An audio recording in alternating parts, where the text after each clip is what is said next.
Bienvenidos a Con Daniel Aray. Gracias por estar aquí. No olviden la tarea de siempre, por favor, suscribirse, comentar, compartir y darle like, porque si ustedes no se suscriben aquí no hay nada que hacer. Y además que con este episodio les va a encantar y se van a suscribir mucho más. Te voy a hacer una pregunta para que tú entres en nuestra conversación.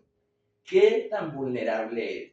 ¿Qué tan vulnerable te has permitido ser? ¿O te han hablado alguna vez de vulnerabilidad? ¿O has hablado de vulnerabilidad alguna vez en tu casa? Bueno, de ese tema voy a hablar el día de hoy con dos queridos amigos. Además que lo hice totalmente imparcial porque vamos a tener la visión femenina y vamos a tener la fuerza masculina, no mentiras. La visión masculina, porque la vulnerabilidad es de todo. Y esa es una de las cosas que quiero resaltar con este episodio. Tengo el inmenso placer de recibir a una queridísima amiga que además está robándome el puesto, no mentira, sumando al puesto con un espacio maravilloso que se llama Mari en Esencia, mi querida Mari Carmen Ruiz y Fernando Barrios. Vienen a conversar conmigo en este episodio. Bienvenidos al podcast de Con Daniel Aray.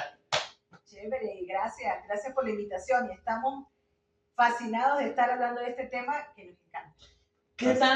¿Qué tanto les hablaban a ustedes de vulnerabilidad?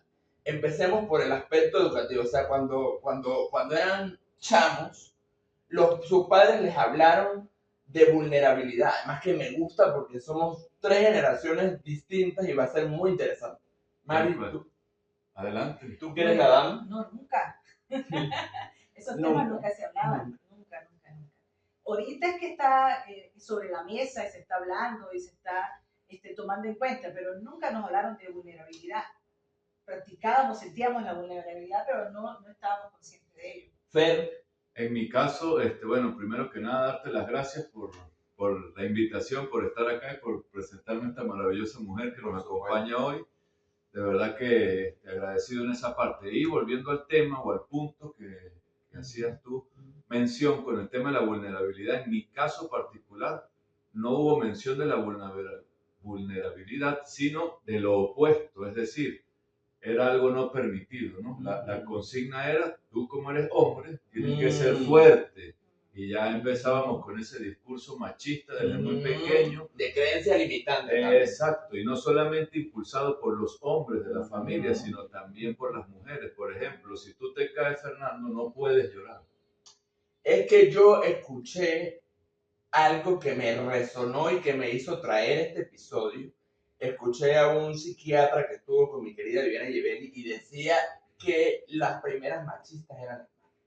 Las primeras machistas eran las mujeres. Quizás lo hacían sin intención, pero las primeras machistas, sin darse cuenta inconscientemente por creencia limitante social del qué dirán, y para darle demasiada pelota o darle demasiada importancia a que dirán, las primeras machistas eran las mujeres.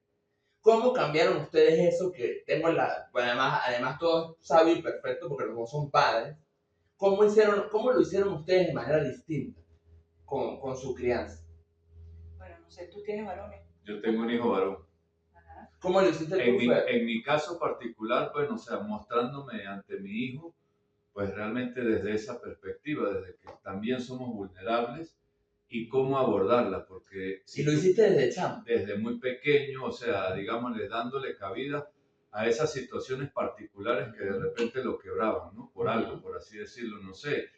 Él es jugador de fútbol en sus primeros años de vida, le gustaba el fútbol y perder un partido lo hacía llorar. Ok.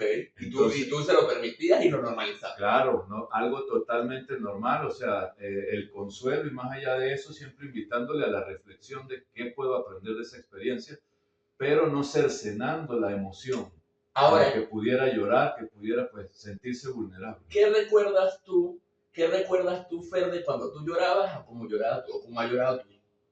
En mi caso particular, el llanto era oculto, tenía que esconderme para lo reprimía. En mi caso era reprimido, no podía demostrar esa vulnerabilidad. Aparte que nací en una familia donde habíamos 6 varones, y era un ambiente rudo, pues Puro, era un claro, ambiente rudo, demasiada testosterona y no era permitido, claro. muy competitivo, y el que llora pierde, era la consigna. Entonces sí Qué lloraba limitante es. a escondidas. Y tus hermanos lloraban, no vamos a mencionar ninguno, pero se dan el permiso de llorar o también les pasaron. Muy poco. El más llorón de la familia fui yo, al punto que mi sobrenombre era el llorón. Allá Ok. viene el llorón. Ah, bueno, ya entonces sí llorabas. Claro. Sí llorabas, ¿no? La lágrima no la reprimiste tanto. No, o sea, las reprimí en el sentido de que no, yo quería llorar 15 minutos y Claro. apenas un par de lágrimas rodaban, y bueno, ya por eso fui catalogado el llorón. Claro. Si hubiesen visto los episodios ocultos. Y Mari, ¿cómo lo hiciste tú de Sería manera otra cosa. distinta? Con mis hijos. Ajá. Bueno, yo tengo son hembras. Ujú. Y de dos generaciones De dos distintas. generaciones distintas, porque tengo el privilegio de tener una hija de 32 años y una de Correcto. 10, 11 años. Entonces, pero tengo un nieto, tengo un nieto. Y conmigo fue, porque a nivel del femenino también se da. Entonces, con ellas, lloro con ellas. Entonces, cuando podemos decir lo que sentimos, se nos hace un nudo y lloramos y expresamos y tenemos la posibilidad de hacerlo. Y no está, hoy en día no está limitado. Hoy en día es como normal que podamos expresarnos y poder decir lo que sentimos. Y con mi nieto, por lo menos, él es karateca. Y mi hija lo ha hecho maravillosamente bien. Mi hija, cuando con Matías van a hacer alguna actividad que él se siente mal, se siente limitado, le dice, llora, está bien, puedes llorar. Puedes demostrar lo que sientes. Si te sientes con rabia, muestra la Tienes rabia. permiso de ser Tienes vulnerable. permiso de ser vulnerable. Y eso te va a hacer, y él y ella le enseñan mucho, que me ha encantado. Con las mujeres, hijo, con las mujeres uno puede hacer tal cosa, esto, lo otro. Entonces ella lo está educando de tal manera que sea ese hombre que puede mostrar sus sentimientos, que puede decir lo que siente, que puede demostrar que tiene miedo. Hay cosas, porque generalmente el hombre no puede demostrar que tiene miedo. No, el hombre no puede demostrar ninguna franja de vulnerabilidad, o no podía demostrar ninguna franja de vulnerabilidad. Eso también ha ido cambiando. Eso ha cambiado mucho. Por eso es que se dan estas conversaciones, por eso es que surgen todas estas ideas. Y además que quiero acotarles que ya mi querida Gemari ha estado con ustedes y conmigo en estos episodios, por allá vayan para atrás, y un episodio que se llama La montaña la montaña rusa de ser orgullosamente diferente, con aquella loquita que le falta una oveja. Una persona me escribió en estos días y me dice, Daniel, esa amiga tuya que es la cómica, la actriz era Gemari, porque nosotros nos burlamos, vayan a buscar ese episodio. Pero el anécdota que les iba a decir era que Gemari siempre ha sido amiga de hombres, entonces también le permitió normalizar la relación con los hombres, porque nosotros ni competíamos con ella, ni éramos una amiga más, ni éramos, y aquí mi querido editor se está riendo porque tiene mucho que ver, pero yo sí creo que uno es el que primero tiene que romper el estigma y romper el paradigma y normalizar. Yo siento, yo padezco, yo sufro, yo lloro y está bien y es normal. Yo tuve el privilegio de criarme con un papá absolutamente sensible. Mi papá además tenía un lado femenino muy bien desarrollado, era un artista, entonces mi papá era la vulnerabilidad andando, además por su poesía, por su sensibilidad al escribir. Yo tuve ese privilegio y mi mamá, por mis características de vulnerabilidad in situ, pues siempre se dio espacio para la vulnerabilidad. Ahora, ¿ustedes creen que las generaciones hablaban de la vulnerabilidad con los hijos? No se hablaba de vulnerabilidad. Que era un tema completamente tabú, desde mi perspectiva. Hoy en día, pues yo estoy viviendo una experiencia bastante enriquecedora, que es compartir con personas de la edad de mi hijo, ¿no? En algunas disciplinas deportivas. ¿Cómo, por ejemplo? En el baloncesto. Nosotros jugamos baloncesto y obviamente es un deporte en la categoría masculina, donde es muy extremadamente rudo, es un deporte de contacto, pero tú puedes ver cómo los muchachos de esa generación sí se permiten la vulnerabilidad. Nosotros hemos perdido partidos importantes en los que literalmente salimos llorando. Y eso es algo normal, nos abrazamos, nos apoyamos el uno con el otro. Y no juzgan ni etiquetan el sentimiento del otro. Exacto, tal cual, nada que ver, no hay bullying sobre eso, más bien hay un consuelo hacia el que está más afectado. Sabes que pues hay distintas personalidades en y cada quien lo vive de una manera completamente diferente. exacto, algunos son más intensos en esa expresión de la emoción. Sin embargo, eso a mí me llama poderosamente la atención, porque cuando yo tenía esa edad y perdíamos, aunque habían ganas de llorar, era correr a las duchas. Ahí tú llorabas en la ducha y no se notaba. Ahora, ¿cómo se permiten ustedes llorar en este momento? Y voy a empezar contigo, Fer, porque al ser hombre, el hombre siempre está más reprimido que la mujer. Mari se desarrolló en un entorno que la vulnerabilidad estaba muy presente, pero no solamente en su crianza, sino a lo largo de las decisiones que ella fue tomando en la vida. Por eso quiero empezar contigo. ¿Cómo te has permitido tú llorar en este momento? ¿Cuál es un espacio vulnerable para Fernando en este momento donde tú dices, yo lloro aquí y no pasa nada? Mira, desde hace mucho tiempo... Ahora te voy a llamar. No desde hace muchísimos años, Daniel, yo perdí el filtro en donde lloro. O sea, si aquí yo estoy conversando con ustedes dos que estamos... Y te emociono. Y me emociono y algo me dan ganas de llorar, pues lloro. Inicialmente yo pedía perdón, disculpas para poderlo hacer. Ya no, ya simple y llanamente lo hago y fluye. Lo otro es que también con el pasar del tiempo me he ido rodeando de personas, porque no se vuelve más selectivo, ¿no? Me he rodeado de personas para los cuales eso es algo completamente normal. Porque es que antes en casa, como te digo, si yo lloraba delante de mi madre, delante de mi abuela, o de mis abuelos, o mi padre, pues eso significaba preocupación. Imagínate cómo estará que no aguantó. ¿A qué edad dejaste de pedir permiso o perdón? Mira, quizás llegando a los 30 años. Okay, ya lo hiciste ya grande. Ya grande, sí, exactamente. Lo entendí después de, como te lo dije, ocultarlo por mucho tiempo, no permitirme llorar delante de la gente, ni en algunos espacios, no permitirme drenar. Obviamente viví situaciones dolorosas, pérdidas, duelos, y no me permitía fluir en el llanto para poder drenar la emoción. Mari, en tu caso, ¿te pasó que alguna vez tuviste que reprimir o limitar o pedir permiso o perdón por la vulnerabilidad? Muchas veces. Okay. Muchas veces. Yo me crié en un ambiente con un papá firme. Cariñoso, pero firme. Firme. Y una mamá también firme. Y entonces en muchas oportunidades un nudo aquí y ver de cómo me escapaba para ir a llorar. ¿Sí? Y después de todavía, de drenar, todavía ahorita en mis 55 años hay momentos en los que uno siente que hay algo que te emociona o que te lleva a recordar ciertos momentos específicos en que las lágrimas caen, ¿no? Correcto. Las lágrimas caen y tienes la capacidad de decir, oye, me tocó la fibra, me movió la fibra, en este momento eso me está doliendo o no me siento bien. Ahora, eso, perdón Mari, ¿eso ha generado algún cambio de aquel momento a ahorita? O sea, cuando ellos te ven llorar ahora, ¿qué dicen? No se preocupan. Okay. Mi papá tiene 93 años. Okay. Y mi papá todavía sigue creyendo que yo soy la niña que tiene que cuidar. Porque yo creo que para los papás ustedes que son padres nunca vamos a dejar de mi mamá igual. O sea, yo no puedo llorar delante de ellos. Porque eso a ellos les genera tiene un problema muy grande. Y no duermen, está pasando algo. Yo con mi hija sí, con mis hijas nos sentamos y le digo yo a mi hija menor, perdóname mi amor en este momento si eso te va a incomodar, pero no me siento bien. Necesito drenar, necesito sacar lo que estoy sintiendo en este momento. No, Mari, y tú abres la conversación con tu chama, que eso te da una... Mari es docente, tiene demasiada experiencia en esto. Claro, obviamente, cuando el afecto es netamente directo, a veces es complicado. Nadie le quita la complejidad a eso porque ahí no está siendo la profesional, sino está siendo la persona. Pero yo que tengo la fortuna de estar cerca de ella abre las conversaciones, Mari abre las conversaciones. Y me imagino que Génesis está aprendiendo a abrir las conversaciones. Ella las abre. Dice, mamá, en este momento me siento así, claro. Necesito hablar de esto. Vamos a hablarlo, vamos a llorarlo juntas, vamos a hacerlo.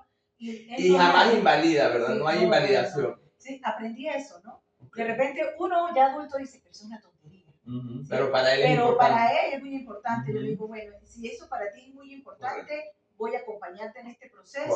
Vamos a ver qué quieres hacer en este momento para mostrar lo que tienes. Saca todo, no guardes nada y lo trabajamos y fluye. Fer, en tu caso, ¿hay invalidación o hubo invalidación en algún momento?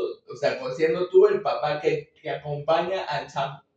Bueno, en algún momento particular, obviamente, también digamos que caí en esa... En dinámica. en esa dinámica, por así decirlo, pues era, digamos, el modelaje que vi en casa, lo comencé a aplicar en la crianza de mi hijo. Luego, obviamente, entendí, sabes, que no hay un manual para ser padre, pero uno anda, o en mi Y a caso, veces para vivir hay manual. Exacto. Exacto. Entonces, en mi caso particular, sí me he esforzado, pues, por tratar de hacer las cosas lo mejor posible, sobre todo en ese aspecto, en el de ser padre, en el de ser guía, en el de ser más un compañero de mi hijo en este aspecto, para poder entonces que él evolucione de manera, digamos, fructífera. Volviendo a la pregunta que me hacías, pues en algún momento yo quizás no le permitía o había un juicio sobre la situación, pero luego entendí, ya va, pero tú estás repitiendo el modelo del cual te quejaste por tanto tiempo. Eventualmente pasa y tampoco podemos castigarnos por eso porque estamos aprendiendo a hacerlo y aprender a hacerlo es meter la pata o cometer errores en la práctica. En mi caso particular, yo creo que siempre me moví como en todos los entornos, pero tuve una gran bendición y he tenido una gran bendición en la vida, que es que estoy rodeado de demasiadas mujeres. Tengo demasiada energía femenina en la vida, entonces eso es como, me ha permitido ser absolutamente sensible sin llegar al drama. Sí me he cuidado de no ser dramático porque a veces esa línea es muy delgada, en el sentido de que tú puedas llorar y llorar todo lo que tengas que llorar, pero sin caer en el victimismo ni en el lamento de que mi culpa por mi gran culpa o esto solo me pasa a mí, que en algún momento de la vida cuando eres adolescente te sucede cuando cuando la autoestima no está tan fortalecida, a uno el rol de la víctima es cómodo o puede ser una trampa y verse cómodo. Pero sí, también tiene que ver mucho con cuánto hablas del tema, con cuánto, en qué entorno te rodeas, no solamente a nivel familiar o tu entorno educativo, sino tu entorno social del presente. Eso que decía Fernando, me rodeo de personas donde la vulnerabilidad es normal. Y eso es maravilloso. Y te casaste con una mujer o estás empatado con una mujer que la vulnerabilidad, ella es la vulnerabilidad de esa persona porque Paola tiene una cantidad de vivencias que le permiten ser todo lo vulnerable que ella pueda ser. Y creo que Salvador y Sebastián, que son los hijos de Paola, que son también hijos de Fernando de alguna manera, los han criado en ese entorno, ¿no? Sí, es un ambiente donde, como te decía, pues la vulnerabilidad forma parte, entendemos así como tú te emocionas y te alegras por algo positivo, pues hay situaciones que te quiebran, ¿sí? Cuando no se cumplen las expectativas de algo que tú esperas y también lo hablamos, es algo común que en nuestras conversaciones salga. Si hay llanto, pues no es algo que forme parte, digamos, de algo que hagamos bullying, sino es algo normal, natural. Si alguien llora, lo consolamos, lo acompañamos, entendemos y hacíamos un poco lo que tú mencionabas en tu intervención anterior, que es entender un poco desde dónde lo está viendo el otro, porque a lo mejor yo lo veo como sencillo, pero no juzgamos qué tan grave es la situación para el otro, sino tratamos de entender desde dónde lo está viendo. Eso hace que, disculpa Daniel, que sea fluido, pues yo me siento mal, lloro y echo el cuento. Y ver el contexto de todo. Y busco consuelo. Y conocer la personalidad de la persona también es importante. Sobre todo si la persona está cerca. O bueno, ¿cuántos no hemos llorado con una película, con un cuento, con una historia que de repente nos estremece? Bueno, yo creo que aquí los tres lloramos con demasiada facilidad. Me encanta. Sí, mira, hay una cosa ya, se me vino ahorita. Cuando ellos están en ese proceso, o con cualquiera, porque yo trabajo en una escuela de emprendimiento y todas las alumnas de las que están en mi escuela, tengo gente mayor, ¿no? Y es muy vulnerable, porque de repente yo las veo que están pasando por una situación, yo me pongo a escucharlas y tal, y se les caen las lágrimas, ¿no? Entonces, ponerse uno en el zapato del otro, hacerlo sentir que está bien ser vulnerable, pero también en algún momento hacerlo entender que hay cosas y que tienen que ver el significado que le están dando a la situación, ¿verdad? Porque a veces vemos que se presentan situaciones donde yo me siento vulnerable porque aquella persona tal cosa y me hizo sentir mal, entonces yo busco escucharlo y de pronto le digo, ¿por qué le estás dando ese significado? Ajá, revisemos, vamos a detenernos, vamos a ver ¿Qué fue lo que te movió? ¿Qué fibra te movió esa persona? Que esa persona no está haciendo las cosas para hacerte sentir mal, sino que tú, según tu necesidad, estás alineándote con eso y te sacó esa parte vulnerable. ¿Con qué recuerdo, con qué emoción te estás conectando tú de lo que él te está diciendo? No es que estemos invalidando lo que te hizo sentir el otro, pero ¿qué hay más allá de lo que él te está haciendo sentir? Es ahí. Ahí, y salimos de la víctima. Ahí salimos de la víctima y comienzo a ser maestro. Hay una cosa en las relaciones humanas que yo la he aprendido a fuerza de experiencia y golpe, que es que no eres víctima de nadie, ni nadie es víctima tuya. Todos somos activamente responsables. Eso se llama responsabilidad afectiva, porque la relación es de dos. Entonces tú cometes errores, yo cometo errores y tenemos que poner cada uno de nuestra parte. Así es. Bueno, tomando ese tema que traes de las relaciones de dos, ahí tú evitas también, pues digamos, sabes que una relación la alimentan dos y la otra persona como que no se corresponde y me hace conectar mucho con la vulnerabilidad porque me siento quizás ignorado, no tomado en cuenta, tal, pues ahí también haciendo ese análisis profundo que tú mencionabas del origen, qué me mueve, yo puedo decidir quedarme allí o salir de allí. Primero puedo hablar con la persona, si tengo la confianza obviamente de decirle que su comportamiento o algunas de sus cosas me hacen sentir vulnerable, pero yo también revisar por qué, desde dónde lo estoy viendo yo, es lo que está sucediendo. O qué tan vulnerable está siendo la otra persona conmigo también. O sea, porque qué tan vulnerable estoy haciendo sentir al otro en aquella responsabilidad afectiva de que la vaina es bidireccional.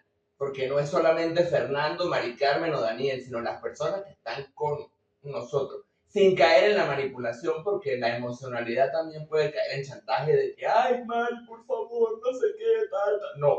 No, por favor, no me trates como idiota. Vamos a conversar, ¿sabes? Porque a veces caemos en ese error por querer resolverlo más rápido, por querer como arreglar la vaina rapidito, tal, o tapar muchas veces situaciones. ¿Qué contextos o qué momentos les han presentado a ustedes mayor vulnerabilidad que puedan compartir? Esto pasa en todas las grabaciones, mi querido director le ha sonado el teléfono. Vulnerable.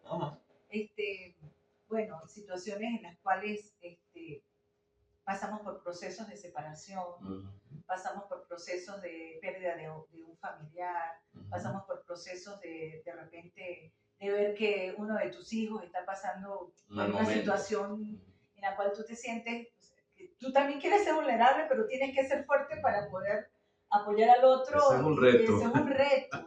Por lo menos a mí me pasó en el caso cuando mi hija tuvo el problema de la vista, que perdió su ojo. O sea, yo era fuerte con ella, vamos hija, no sé qué, tal cosa, vamos. Y yo la dejaba y la entregaba en la casa, la ponía en la cama y salía a llorar. Claro. Salía a llorar porque a permitirme sentir, o sea, me siento triste, me siento me quiebro, me rompo, ¿por qué está pasando esto? Y luego volverme a recobrar fuerza y ser apoyo para la otra y salir adelante. Pero es una descarga total liberar lo que sentimos. O sea, llores 5 minutos, llores 10 minutos, llores media hora, llores con alguien, llores solo. Llorar es liberador, absolutamente. Sí, o mostrarte vulnerable es liberador. Claro para ti, primero para ti, luego para el entorno, pero principalmente para ti. Es liberador. Sí, lo primero que hay que hacer, pienso yo, es eso, o sea, permitírtelo para tú poder fluir, porque si no vas acumulando, ¿no? Y después aparecen esos dolores extraños. Sí. Y bueno, eso es un tema o yo lo asocio con la olla de presión, que una vez que explota esa broma no hay cómo contenerlo porque guardaste. Claro, y quizás en esa explosión salpicas a muchas personas. Pero aquí hay un tema que me parece complementario, que es abrir las conversaciones, o sea, tener conversaciones incómodas o conversaciones que son dolorosas, pero que son importantes. Claro, y necesarias para la vida, o sea, con un amigo, con la pareja, con mamá, con papá, con aquella persona que sea importante. Obviamente, si la persona con la que lo estás viviendo no es importante, no es tan fácil abrir las conversaciones, pero las personas que son importantes para ti, tú abres las conversaciones y le enseñas al otro a abrir las conversaciones. Y yo creo que aquí nos educamos todos. En la convivencia nos educamos todos. tú le enseñas a Jesmari unas cosas, tú le enseñas a Paola unas cosas, yo le enseño a mi mamá unas cosas, mi mamá me enseña unas cosas a mí, Zuli, la que vive con nosotros, me enseña unas cosas, mi entorno laboral me enseña unas cosas, los amigos me enseñan unas cosas. Entonces yo creo que es una retroalimentación absoluta. ¿Creen ustedes que socialmente es más fácil la vulnerabilidad para el hombre en los tiempos actuales con todo lo que se habla, o sigue siendo más fácil para la mujer permitirse ser vulnerable? Mira, voy a tomar aquí la palabra. Desde mi experiencia actual, aún quedan cosas por hacer en el caso de los hombres. O sea, porque que la mujer llore o se exprese es algo Normal, habitual, pero en el caso del hombre, aún tú sigues viendo focos de bullying, sigues viendo focos de incomprensión, sigues viendo, o sea, personas que se desinteresan, y hay personas que también, hombres, nos cuesta manejar la tristeza o el dolor del otro, no sabemos, porque nos anularon tanto esa parte. Y si nosotros o crecieron con demasiada energía masculina también. Claro, pero nosotros no hicimos el trabajo, como dices tú, de hacerme responsable de entender que esa es una emoción que va a estar presente y que la puede tener cualquiera de las personas de mi entorno, indistintamente del sexo. Entonces, si yo no hago ese trabajo, pues voy a también como digamos, a señalar o a no permitir personas vulnerables cerca de mí, pero y es porque no lo sé manejar. me las permito y aprendo de ellas. Tal cual. Porque uno tiene que cambiar el lenguaje y educarnos va en conversaciones como esta, en podcasts como este, que lo vean y lo vuelvan a escuchar y lo escuchen todas las... Pero más allá del podcast es que ustedes dentro de su entorno permitan estas conversaciones. Yo leí que estadísticamente los que más se suicidan son los hombres por no permitirse hablar de las emociones, ser vulnerables, y me asusté muchísimo y me dio muchísima tristeza porque que arrecho, y perdónenme el francés, que actitudinalmente o desde la creencia los hombres somos fuertes, somos tal, no somos fuertes en nada. Porque una persona que no pueda expresar sus emociones no es fuerte en nada.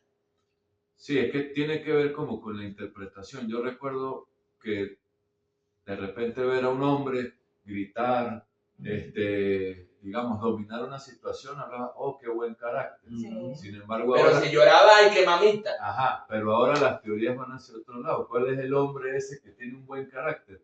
El que está equilibrado emocionalmente, pero porque se conoce, porque se ha permitido ser vulnerable, porque ha entendido muchas cosas. Bueno, y porque entiendes también la emoción del otro. Tiene que ver con la crianza y tiene que ver con un aspecto de energía. Nosotros somos, las mujeres tienen un poco de energía masculina y está bien, es parte del cero. Y los hombres tenemos, aunque no les guste, señores, tenemos energía femenina. Sí tenemos energía femenina. Porque para empezar venimos de la madre. Venimos de la madre, y para el varón, para la mayoría de los varones, o para la mayoría de los buenos hijos, la madre es muy importante. Pero es que la madre es la base. La madre es la base de todo. Y nosotros como madres tenemos la responsabilidad de también permitir. Nosotros somos las que criamos esos hombres. Claro. Entonces, y es muy triste cuando tú de repente como mujer dices, yo quiero un hombre que sea amoroso, que sea tierno, que sea bondadoso, que sea sensible. Pero cuando lo creamos, entonces, ¿qué estamos creando? No, tiene que ser fuerte. Claro, o qué le estamos permitiendo. Ajá, cuando tú lo ves llorar, ay, te asusta o le permites, ay, no llore tanto, que ya está demasiado. Entonces, ¿qué es lo que quieres tú de la vulnerabilidad? De la sensibilidad. O la sensibilidad desde qué punto, ¿sabes? Por eso es que hay que estar desde mi perspectiva en continua revisión, ¿no? De cómo es el mensaje que estamos manejando, sobre todo los que tenemos el rol de criar, de acompañar, y aunque no creamos nosotros, puede ser que alguien no sea mi hijo, pero el ejemplo que yo le doy, le modelo, lo hace seguir. O cuántas veces no hemos presenciado, a mí me ha tocado acompañar, debe ser también por el rol que uno va adquiriendo, como no es un personaje, sino es una actitud de la vida, me ha tocado acompañar amigos y verlos llorar. Y eso no es una cosa que yo me la proponga, es que la gente me busca para eso. O sea, o el momento se da, para que no suene desde el ego, sino que el momento se da porque las conversaciones que yo suelo tener con la gente son profundas. De hecho, en mi casa me echan un chiste que si Daniel no tiene relaciones profundas, las relaciones no le sirven. Porque él es profundo y no va a dejar de ser profundo. Claro, siempre he cuidado el hecho de que esa profundidad no me afecte de más, o sea, que no la pueda controlar, porque ese es otro punto. Pero yo me permito ser profundo y yo soy de los que le digo a los hombres te quiero mucho y lo abrazo y le digo mi hermano, mi amigo, o le puedo escribir algo hermoso en redes o por una fecha especial o porque me dio la gana y eso no se ve ni machista, ni sexual, ni menos humano o menos hombre. Que yo hacía una reflexión, señores, que la voy a compartir aquí. Permítanle a los hombres de su vida ser vulnerables. Permítanle a los hijos ser vulnerables, permítanle a los amigos ser vulnerables, permítanle al marido ser vulnerable, invítalo a ser vulnerable. Recuérdale que llorar está bien, recuérdale que sentir está bien, recuérdale que ver las emociones de la otra, de la esposa. ¿Por qué las mujeres se quejan de que los hombres no las entienden? Porque no le estás permitiendo ser vulnerable. Entonces, como el hombre no es vulnerable, mucho menos va a entender tu vulnerabilidad.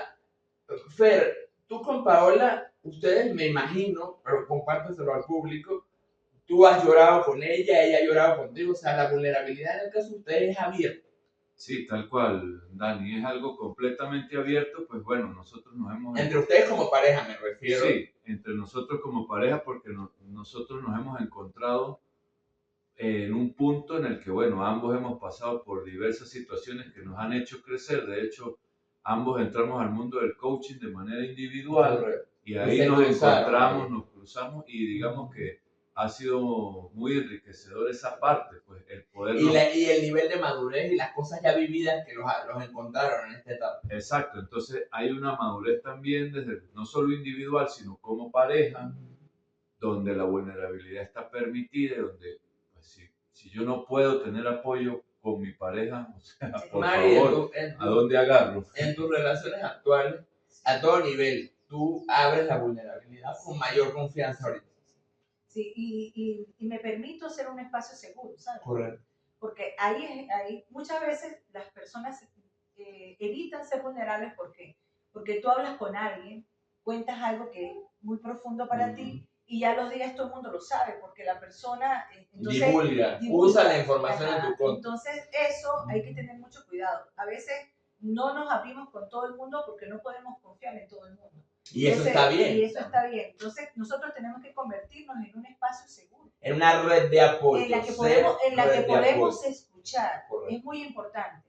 Porque a veces las personas quieren compartir algo y nosotros de una vez, sí, no te dejes, no sé qué. No, necesitan ser escuchados. Claro, ser escuchados y no y a veces no es dar mi solución, sino simplemente estoy aquí, suéltalo, bótalo, estamos seguros. Yo siempre digo en las conferencias o en cualquier conversación, Mari y yo las hemos tenido, estamos en un lugar seguro para hablar de lo que sea. Y yo con esta santa señora, de la cual tengo la fortuna de ser amigo de hace muchos años, hemos tenido unas pijamadas en su casa que no son grabables, pero han sido conversaciones absolutamente profundas. Porque no es un personaje. Esto que ustedes ven aquí, que yo lo hago para el que lo vaya a escuchar, lo hago yo en la vida. En la vida, cualquiera que me conoce te va a decir, Daniel es intenso y profundo, porque hay que abrir la conversación. Una de las cosas que yo agradezco es que lo último que yo he pensado en la vida nunca es en suicidarme, porque siempre hablo de lo que siento. Siempre hablo de lo que siento. O sea, yo me enfermaré de todo, menos de emociones, porque yo vivo votando. Más bien debería contener. Pero me gusta votar porque me permite ampliar otras cosas y me permite ver la vulnerabilidad en el otro, que era parte de la reflexión.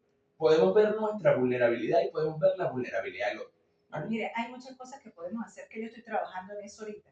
Por eso estoy creando Mari en Esencia, ¿no? Porque siento que hay muchas personas que están siendo vulnerables y que lo guardan, ¿no? Y que se sienten solas y no pueden. Y tenemos muchas maneras de demostrar, de poder sacar y de hacer las cosas sin que nos quede nada, ¿no? El escribir es maravilloso. El poder sacar y decir en estos momentos y el permitirse sentir, decir, bueno, tristeza, te doy la bienvenida, gracias por estar aquí, me siento triste, te acepto, te reconozco, pero yo les digo a las amigas mías, pero no les inviten a tomar café, no te quedes pegada, dale la bienvenida, sí, te reconozco, te acepto, te veo, y le vas a durar unos días y te escribo, y una vez que le escribo la puedo ver que ella salió de mí, y veo toda la tristeza y digo, bueno, gracias por todo lo que aprendí de ti, gracias por haberme venido a mostrar este camino, luego te rompo, te quemo y te transformo, para que sea liberador y nosotros poder dejar de estar guardando tantas cosas y poderlas sacar y hacerlas visibles. Y eso es un trabajo interno, en el que nadie puede... Y de práctica diaria, Dios mío. Todo el tiempo. Fer, un tips que te gustaría compartir o algo que estés haciendo que te esté sirviendo para esto, que le puedas regalar al público. Mira, tiene mucho que ver con lo que ustedes comentaron y es un ritual que recientemente me enteré porque no sabía que existía, lo leía y de hecho hay estudios psicológicos que lo avalan, ¿no? Esto no lo estamos inventando aquí nosotros. Claro, todo está documentado, pueden ir a buscar en internet, pueden todo lo que buscar en estamos internet. diciendo es verdad. Y es un ejercicio similar al que tú mencionas, que es la escritura. Yo escribo, no importa si eso tiene sentido, no importa si eso tiene un orden lógico, no importa si eso es entendible o no, eso es algo para ti y así evitas también el riesgo de lo que tú decías, de que si yo se lo cuento a una persona va a salir por toda la ciudad. Yo lo escribo y una vez que lo escribo ni siquiera tengo que leerlo, es simple y llanamente la acción. Lo botaste, lo volcaste, porque eso en la mente nos hace terminar de cerrar el ciclo. Liberar, claro que a veces en los eventos vulnerables pasó algo, por ejemplo, perdí mi mascota y no entendí por qué, porque tenía una edad cognitivamente que me hacía pero le llegó el entender, momento. pero le llegó el momento, se fue. Me pasó a los 8 años, por ejemplo, yo no entendía, yo juraba que las mascotas eran externas. Bueno, empezar a escribir hoy a mis 47 años sobre eso me ayuda a cerrar el ciclo. Entonces, y es un ciclo corto. Ahora, yo los invito a que reflexionen cuánto tiempo están invirtiendo en ustedes y cuánto tiempo invierten al día en otras actividades. Oye, son 24 horas. Esta escritura no me va a llevar más de media hora. No, y volvemos a la esencia de este podcast desde que comenzó. Permítete ser vulnerable. ¿Qué tan vulnerable estás siendo hoy? ¿O qué tan vulnerable vas a permitirte ser a partir de este momento? Aquí los tres somos vulnerables y lo reconocemos abiertamente y esperamos y deseamos con todo corazón que les sirva esta conversación, que la multipliquen, pero no solamente el podcast, sino que ustedes lleguen a su casa y le digan a una amiga, a las 2 que tengan, a las 3 que tengan, a la persona con la que vivan, que los haga sentir bien, a la vecina, a la persona en la que ustedes confíen, que abran las conversaciones importantes y que le permitan al otro ser y sentir y se permitan ustedes ser y sentir con el otro. Entonces, quiero agradecerles, chicos, por estar aquí. Gracias a los dos. Me encanta que hayan estado porque cada uno le va a dar, le dio un matiz completamente diferente. Algunos se van a identificar con Mari, algunos se van a identificar con Fernando, algunos se van a identificar conmigo o se van a identificar con los tres. Con lo que les sirva, si quieren dejar algún comentario sobre el tema, siéntanse libres de decirnos lo que nos quieran decir.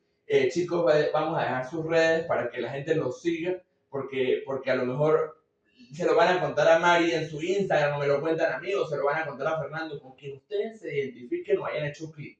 Lo importante es que el tema les haya servido. Chicos, dejen sus coordenadas, hagan 2 minutos de publicidad, por favor. Bueno, a mí me pueden seguir en Mari en Esencia. Estamos creando un espacio para el encuentro con nosotros, para que volvamos a nuestra esencia. Es muy importante. A veces tomamos personajes de todo. Somos o la doctora, o somos la maestra, o somos el abogado, y nos agarramos del personaje y nos quedamos ahí. Hay que volver a la esencia, encontrarnos, conocernos, saber quiénes somos y volver al ser. Y entonces a través de allí lo estamos haciendo. En caminata, en el arte, en todo lo que nos rodea y poder ser algo maravilloso. Y le voy a hacer una publicidad amorosa porque ustedes ven esta voz. Oigan esos audios a las 7, 8 de la mañana con esa voz en suavecito, además en aquellos sitios naturales que lo que tú dices, llévame para allá y grabamos allá. Sigan la Mari en Esencia, además está haciendo un trabajo maravilloso, está nueva, háganme el favor y le dan amor, porque a las cosas buenas hay que multiplicarlas. Fer. En mi caso particular me pueden conseguir en Instagram en @bienestarconfernando. Y bueno, básicamente, aunque soy muy moderno y me gustan las redes sociales y esto, también disfruto mucho más el contacto físico, un café, el poder compartir una caminata. Me gusta mucho la actividad física y ese tipo de espacios, ¿no? O actividades como el yoga, por ejemplo, que se pueden hacer en grupo. Entonces, bueno, por ahí estamos a la orden, de verdad que sí. yo los invito a que se permitan eso, ser vulnerables, a que se conozcan cada día más y a que rompamos esos mitos y esos paradigmas que nos mantienen de algún modo enjaulados, sin poder fluir en lo que son nuestras emociones. Chicos, suelta ese vaso, Mari, para hacer un cierre como debe ser. Quiero agradecerles y quiero, dame la mano, Fernando, no te voy a pedir la mano, ya la tengo de Paola. Quiero agradecerles a ustedes dos por haber estado aquí, por crear esta red de apoyo, por ayudarme a construir el mensaje, y sé que vamos a ayudar a muchas personas. Nos vemos en el próximo episodio y bueno, espero que les guste. También gracias a mi querido Jay, que estaba fascinado grabando y viendo este episodio. Ya van a ver cosas maravillosas y bueno, suscríbanse al canal y multipliquen la información. Así es, un abrazo y bueno, pásenla bien y estamos por acá a la orden siempre. Para servirles.